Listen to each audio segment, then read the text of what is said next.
story you are about to hear is true. Only the names have been changed to protect the innocent. Fatima Cigarettes, best of all long cigarettes, brings you Dragnet.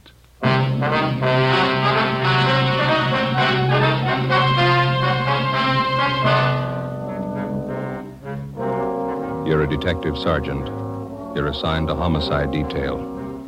A socially prominent citizen is plotting to kill his wife. He tells you his plans for the murder. He hires you to do the killing. Your job, stop him. When you compare Fatima with other long cigarettes, the difference is quality. Yes, in Fatima, the difference is quality. If you want a long cigarette, smoke the best of all long cigarettes. Smoke extra mild Fatima. Fatima is the quality, king-size cigarette because it contains the finest Turkish and domestic tobaccos superbly blended. And Fatima is extra mild with a much different, much better flavor and aroma than any other long cigarette. Because of its quality, its extra mildness, its better flavor and aroma, Fatima has more than doubled its smokers coast to coast. So enjoy extra mild Fatima yourself. You'll find king-size Fatima different from other long cigarettes. They cost the same, but in Fatima, the difference is quality. Smoke Fatima, the quality king-size cigarette. Best of all long cigarettes.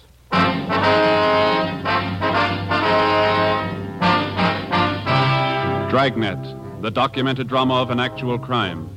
For the next 30 minutes, in cooperation with the Los Angeles Police Department, you will travel step by step on the side of the law through an actual case from official police files.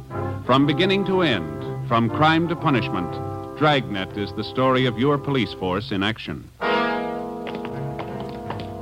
It was Monday, February 17th. It was raining in Los Angeles. We were working the day watch out of homicide detail. My partner's Ben Romero. The boss is Thad Brown, chief of detectives. My name's Friday. It was 4:18 p.m. when we got to room 26, chief of detectives' office. Come on in, men. Have a seat. Did you close the door, Friday? Yeah, sure.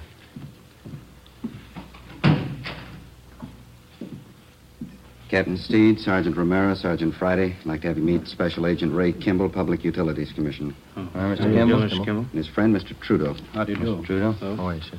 Gentlemen, Mr. Kimball and Mr. Trudeau here have some important information to give us. Mr. Trudeau, would you like to repeat for these officers what you told us a few moments ago? Yes, sir. Well, a friend of mine wants me to kill his wife for him. I'm convinced he means to go through with the thing. Naturally, it goes without saying that Kimball here will back up the veracity of the story. Well, Mr. Trudeau, who is your friend? How long have you known him? His name's Charles Stone. Guess maybe you heard of him. Owns a string of warehouses around town. I used to work for him. Oh, yeah. Go ahead. Well, the other day he called me and asked me if I was working. I told him no. Then he asked me to meet him in front of the public library. And that was last Saturday afternoon. But did you meet him? Yes, I did. And he took me to a bar in the neighborhood, started telling me all about his troubles at home. Mm-hmm. He said his wife was stepping out on him, running around with other men. Well, we had quite a few drinks, and I guess I thought that's what accounted for it. What's that, Mr. Trudeau? Well, he leaned toward me and he said, here's the dope. The wife and I haven't been getting along well at all for about a year.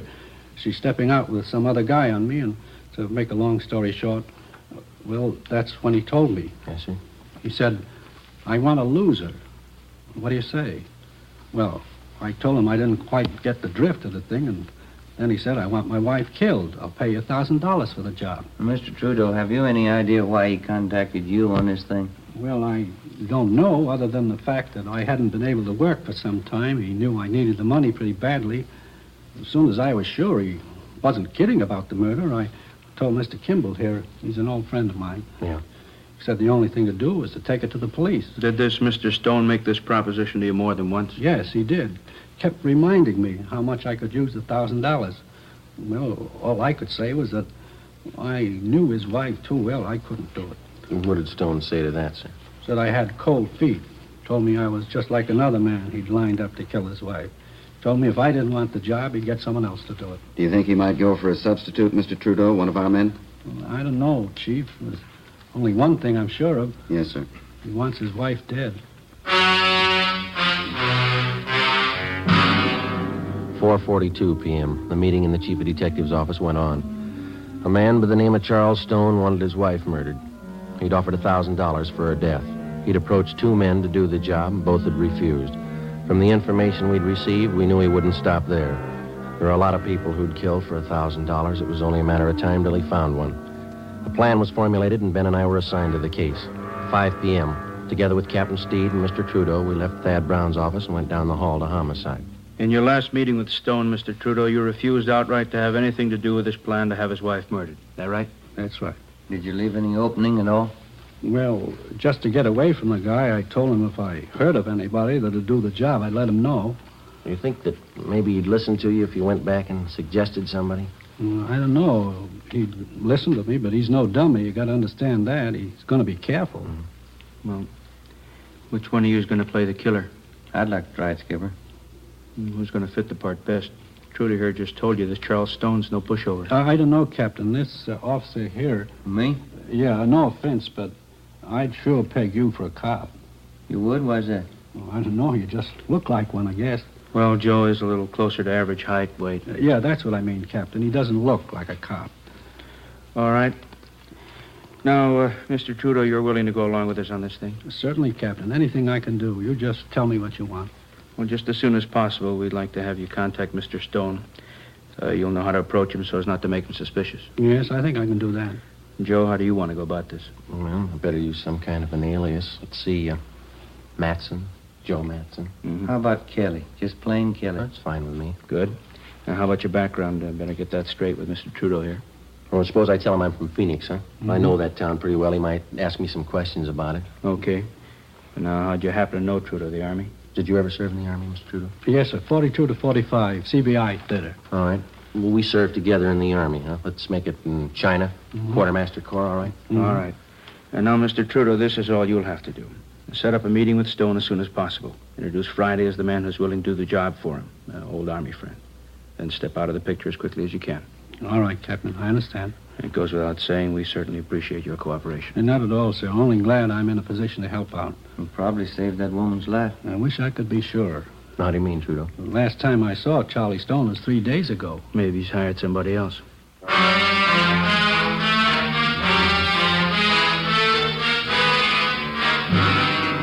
5:30 p.m. Captain Steed ordered 2 teams of men from homicide to watch Charles Stone's wife, Mildred, until further notice. For her own protection, she'd be kept under 24-hour surveillance without her knowledge. We checked the I Bureau to see what we could find on Charles Stone. He owned a gun, a .32 Smith & Wesson revolver. That's all we found. He had no criminal record. We knew of him only as a social figure from a prominent family, and supposedly he was happily married. He owned and operated a chain of 6 warehouses throughout Los Angeles. His business reputation was good. Captain Steed ordered that Charles Stone also be placed under 24-hour surveillance immediately. He would be kept under watch without his knowledge. Ben Romero and Gil Encinas were one of the teams assigned to tail him. The next morning, I checked in for work at the usual time. At 10:15 a.m., I left Captain Steed's office and went into the squad room. Homicide, Friday. This is Mr. Trudeau, Sergeant. I saw Charlie Stone a few minutes ago. Yes, sir. How'd it go? We talked about 20 minutes. I told him you might be willing to do the job. What'd he say? He wants to meet you. Before he hung up, Trudeau told me that Charles Stone would meet us that night in Section B in the grandstands at the midget auto races out near Santa Monica.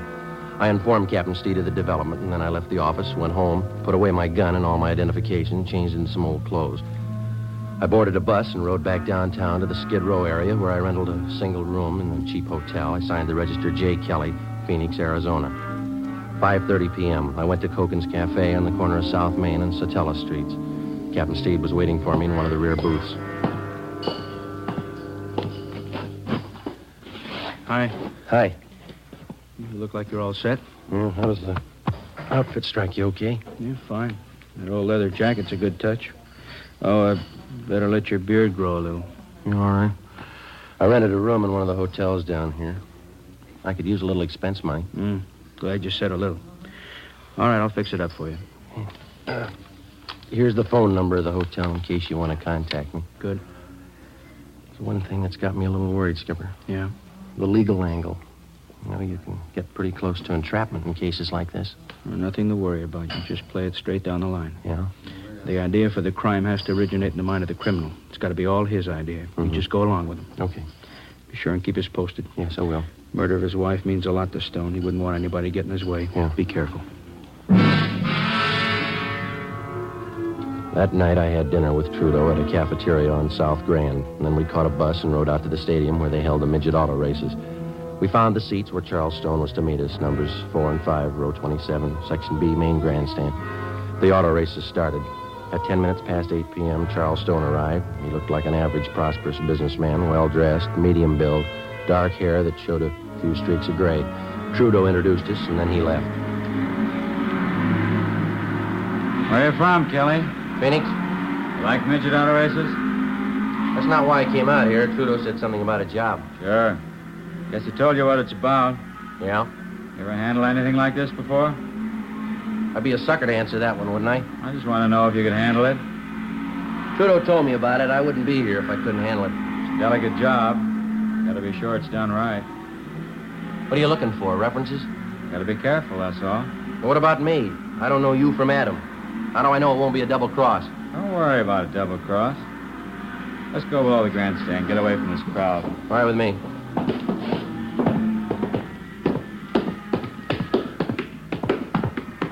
You haven't said anything about money yet. Plenty of time to talk money. I'd like to know. How much you want? Trudeau said 1,000. Yeah. When could you get it?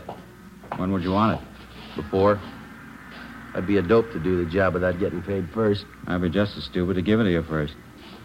Say, can I buy you a hot dog, cold drink? Okay.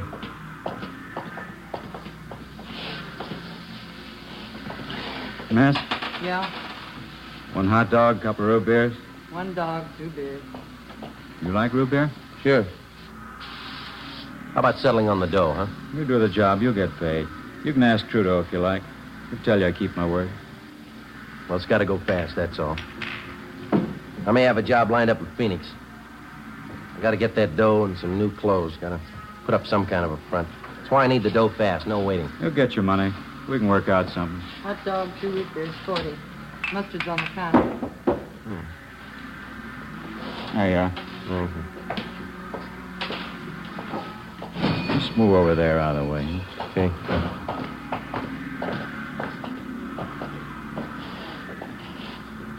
But you haven't told me yet. What? How do you want it done? All depends. I haven't got my gun. I'm on the lam. Have you got one? No, I don't own one. Couldn't use a gun anyway. Too much noise. Well, make up your mind. We'll meet tomorrow night. We can talk about it then. Look, mister, you expect me to sit on this thing for a week? I'm not making a career out of just this one job. What are you worrying about? We'll set everything up tomorrow night. All right, how about $10 on the cuff? I gotta live 'em flat. Well, there's 5. See if that'll do. All right. Now, how about that payoff, the 1,000? How do we set that up? We can talk about that later. Why can't we talk now? Look, Stone, I don't think I like your attitude. You haven't told me how you want the job done. You talk cute every time the payoff's mentioned. Take it easy, Take Kelly. it easy, nothing. I'm taking the chances. How do I know I'm going to get paid? How do I know you'll kill her?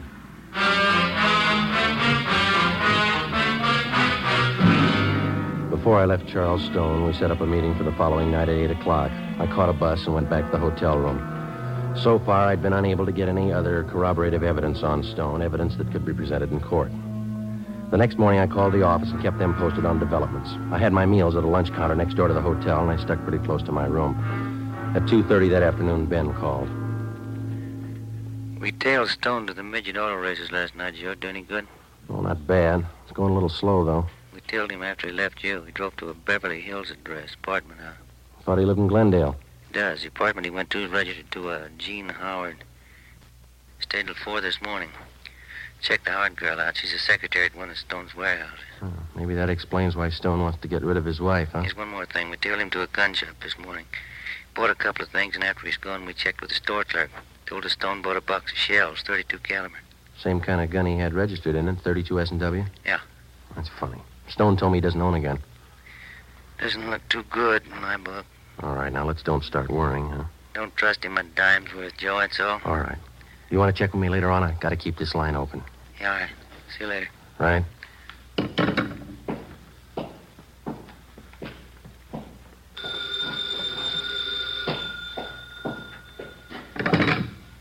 Yeah. This is Stone. Yeah. Job's all set up, ready to go. When? Tomorrow night.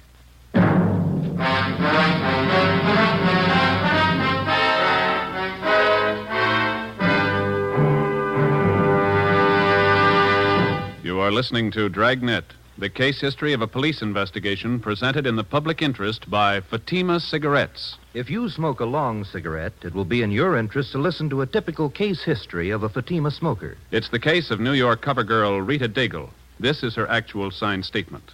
I find Fatima different from other long cigarettes. They cost the same, but in Fatima, the difference is quality, and they're extra mild. You see, Fatima is the quality king-size cigarette because it contains the finest Turkish and domestic tobaccos superbly blended. And Fatima is extra mild, with a much different, much better flavor and aroma than any other long cigarette. Because of its quality, its extra mildness, its better flavor and aroma, Fatima has more than doubled its smokers coast to coast. So enjoy king-size Fatima yourself. You will find king-size Fatima different from other long cigarettes. They cost the same, but in Fatima, the difference is quality. Yes, in Fatima, the difference is quality. Ask your dealer for Fatima, the quality king-size cigarette. Best of all, long cigarettes. Start enjoying Fatima tomorrow.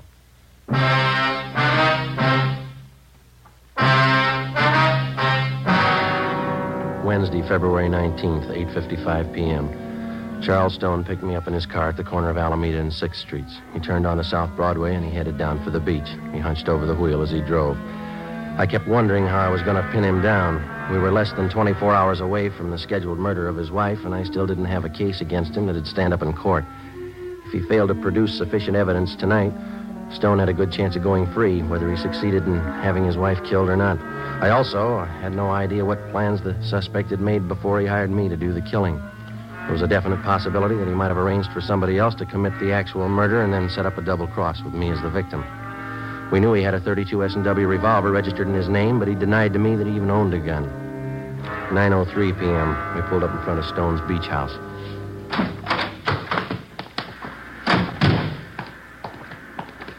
Most of the other homes around here are vacant, summer places. People don't start moving in till 1st of May. But you said you were afraid of the neighbors seeing you here. There's some living up the next block. Oh. Can't afford not to be careful. This one here.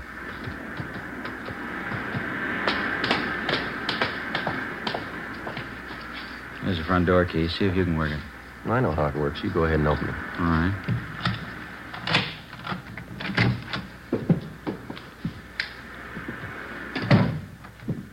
The living room, huh?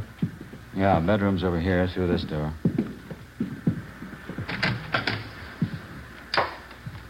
Uh-huh. All right, what's the story? Where do I start? My wife should be here about 6 o'clock tomorrow night. She'll be coming down alone to get the house ready for a weekend party. When do you want me here? About 4 in the afternoon. Here. Here's the key to the front door. Better pick it up and hand it to me, huh? Okay, here you go. First thing you do when you get here is pull out all the drawers in the bedroom bureau, scatter things around, make it look as much like a burglary as you can. Yeah? Same here in the living room. Desk drawer, table, cupboards. Turn them inside out, throw things around. Leave my fingerprints all over everything? I've taken care of that.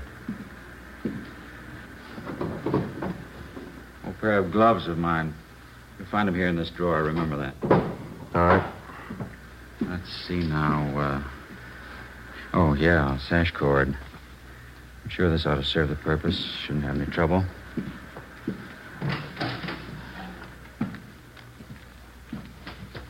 Yeah.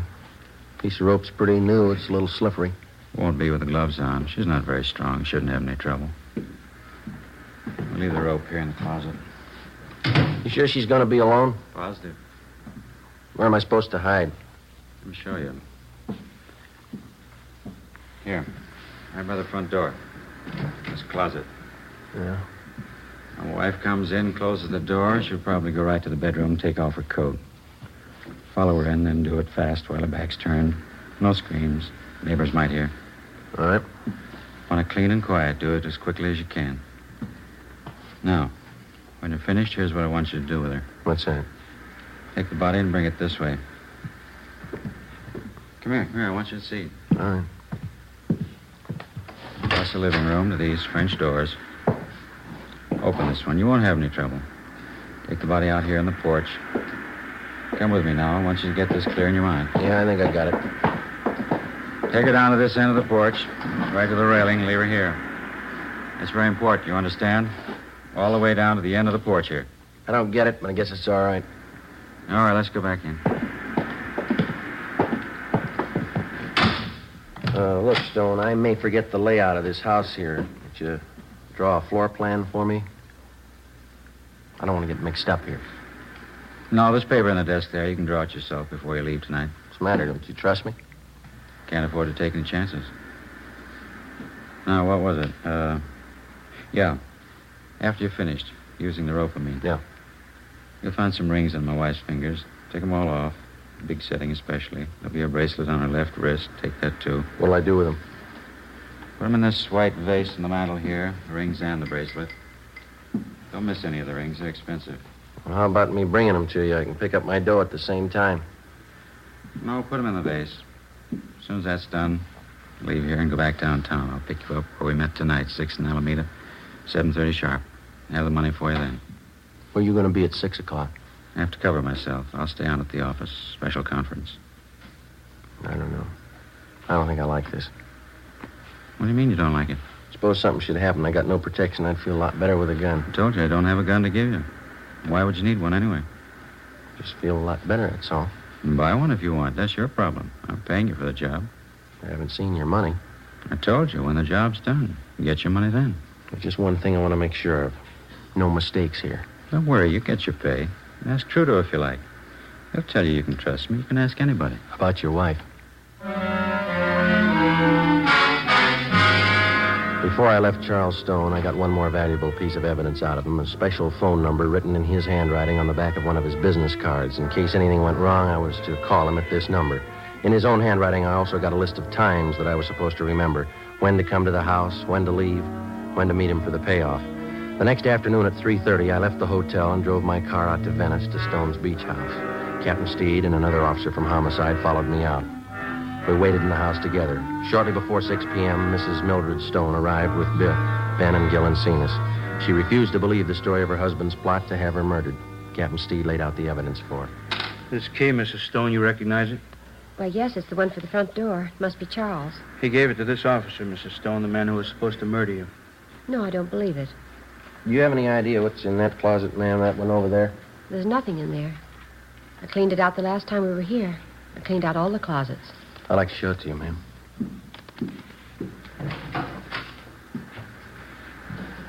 Piece of rope?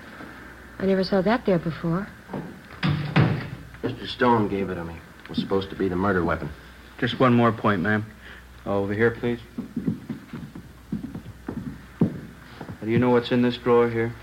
It's empty. It has to be. We never keep anything in there. Only when we move down for the summer months. Joe? Right. Pair of your husband's old gloves. Is that right, ma'am? Well, why would they be there? What for? I was supposed to wear them while I was in the house so I wouldn't leave fingerprints. Do you mind if I sit down? Here you are. I'm sorry, Mrs. Stone. We know it's a terrible shock for you. I think you realize we had to tell you. It's all right. You've been very kind. You saved my life. I'm sorry now that happened. It would have been better if he'd succeeded. Much better. Take it easy, Mrs. Stone. The shame. Terrible, terrible shame. Is there anything I can do for him? He wanted to have you murdered, ma'am. I know that. He wanted me dead. Yes, ma'am. There's only one thing. Yeah? He's my husband, Sergeant. I love him.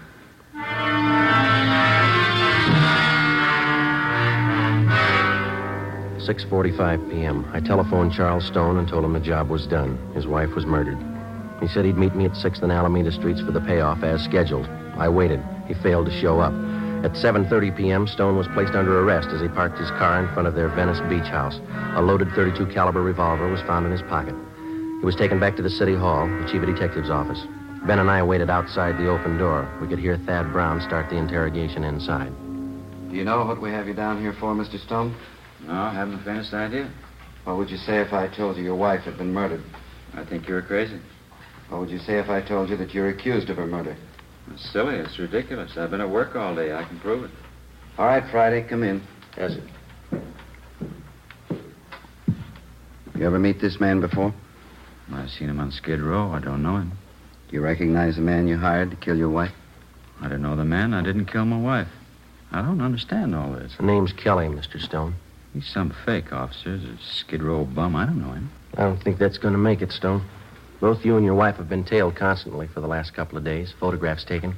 Midget auto races. 6th on Alameda. Beverly Hills apartment. Crazy. You don't know what you're talking about. Mike, would you send the lady in, please?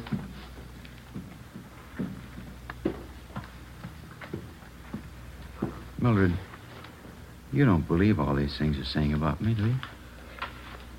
Here are the rings, Charles. The bracelet, too. I didn't realize how much you wanted them. Molly, I didn't mean it. I didn't mean it. I don't know what I was thinking of. There, Charles. There, it's all right now. You'll feel better in a few minutes. Yes, ma'am. That's all, Friday. Right.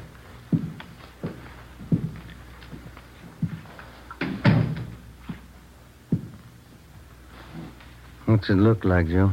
He's starting to talk. It's got me. He tries to have her murdered. She goes to bat for him.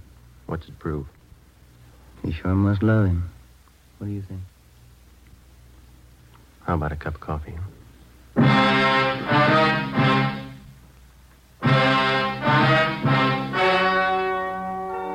The story you have just heard was true. Only the names were changed to protect the innocent. On May 2nd, trial was held in Superior Court, Department 89, City and County of Los Angeles, State of California. In a moment, the results of that trial. And now, here is our star, Jack Webb. Thank you. To the working detective, the difference between guilt and innocence is proof, in the form of physical evidence, in the form of testimony gathered from reliable witnesses. In determining any suspect's guilt or innocence, the difference is actual proof. Now, when you compare Fatima with other long cigarettes, the difference is quality, and Fatima is extra mild. If you're a long cigarette smoker like I am, smoke Fatima. You'll find Fatima different from other long cigarettes. They cost the same, but in Fatima, the difference is quality. Start enjoying Fatima tomorrow.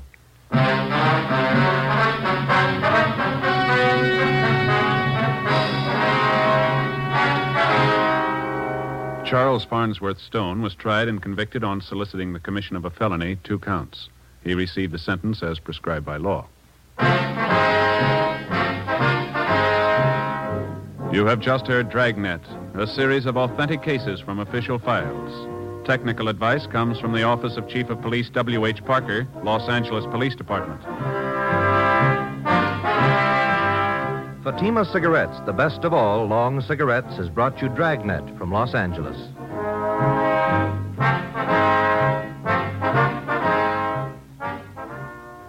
Hi, folks. This is Bob on the air for Chesterfield. Every Tuesday night, consult your local paper for time and station Hope. And Bing, on the air for Chesterfield every Wednesday night, Crosby. I've called this little seminar to teach our new boy the ropes. Say, Sag, I think it's only fair to warn you, with me selling Chesterfields this year, you'll have to limp along lively to keep up. Oh, say, since when have you been any competition, lover boy? When we're in pictures together, who always gets the girl? Which only backs up the old saying, everybody loves a fat man. Seriously, friends, Skinflint and I, we do agree 100% on this. Chesterfields are milder. And they leave no unpleasant aftertaste. So always buy our cigarette, Chesterfield. The best cigarette for you to smoke. Hear Hope and Crosby Tuesday. Next, We the People on NBC.